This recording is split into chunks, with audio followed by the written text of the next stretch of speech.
Right, I'm ready. Don't worry everybody, I've got this. Hi guys, this is Sam from Fluid Social, and today I'm speaking to you from New Bond Street. Sun behind us, shade right here. Today I'm going to talk to you about how I became confident.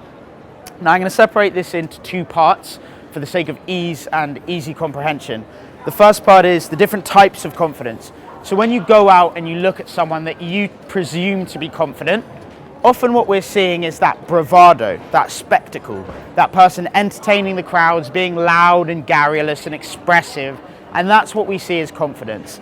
But I would say that that is outer confidence, because what you don't see is what happens when that person goes home and he's by himself or she's by herself, and they're actually a lot more introverted and they have to go back into their shell, and they have those deep-rooted insecurities about who they are, what they're doing, where they're going, and maybe the impact that they're having on the world. On the other hand, you have people that are maybe a little bit shy in public. They can't go up and talk to people. They're not very expressive in groups, but when they go home, they're kind of satisfied internally with who they are, what they're doing, and the impact that they're making. Then you have the people that are both nervous and not showy or fearful, no bravado out there, and they're also insecure when they go home. And on the very opposite end of the spectrum, you have the people that are both confident with people and confident when they're at home on their own. Think about those people that you look up to as sort of role models who are able to express themselves fully when they're around people, but also they have a deep and secure sense of who they are and what they're doing.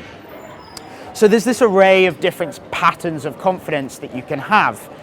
And really what you want to be working on is not seeking the type of confidence that isn't fundamental, that surface level bravado confidence, but really the internal confidence. So you go out and you work on your skills, you work on your communication skills with people, but also you work on your purpose and who you are, and knowing that you're making a positive impact on the world with whatever projects you're doing.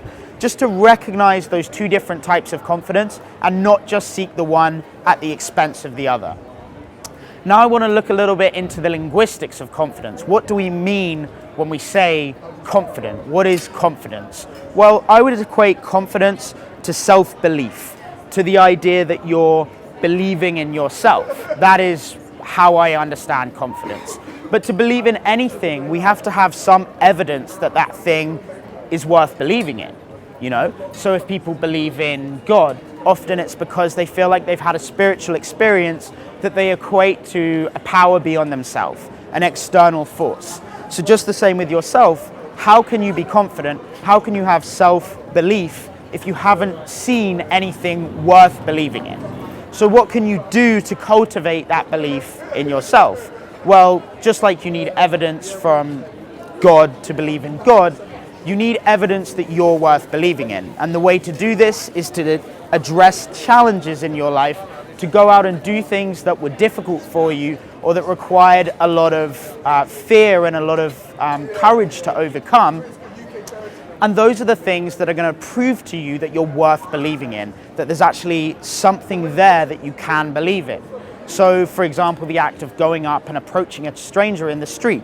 If that's something that gives you that sense of pressure, that cold sweat, that really, really deep felt fear, and then you go and do it, and you go and approach that person, and you show that you're okay, you've survived it, and you're actually better on top of that, that is the first step. Maybe you want to travel somewhere new, see a part of the world that you've always wanted to visit. If you make that decision and actually go there, you will see that you survive that, and you have more of yourself to believe in. You have more substance for confidence, for self-belief. So I guess the message of this video is that if you want to have confidence, understand the linguistic construction of it. It is self-belief. In order to believe in yourself, you have to have some substance behind it. You have to have challenges that you're going out and addressing in order to show that you're worth believing in. So take the first step, whether that's approaching a woman that you see when she walks past you, or visiting a new country that you've always wanted to visit but always felt like it's too difficult, it's too far away, you don't have the money. Figure out a way to do it, show that you can do it and you can survive it, and you will build your confidence step by step by step.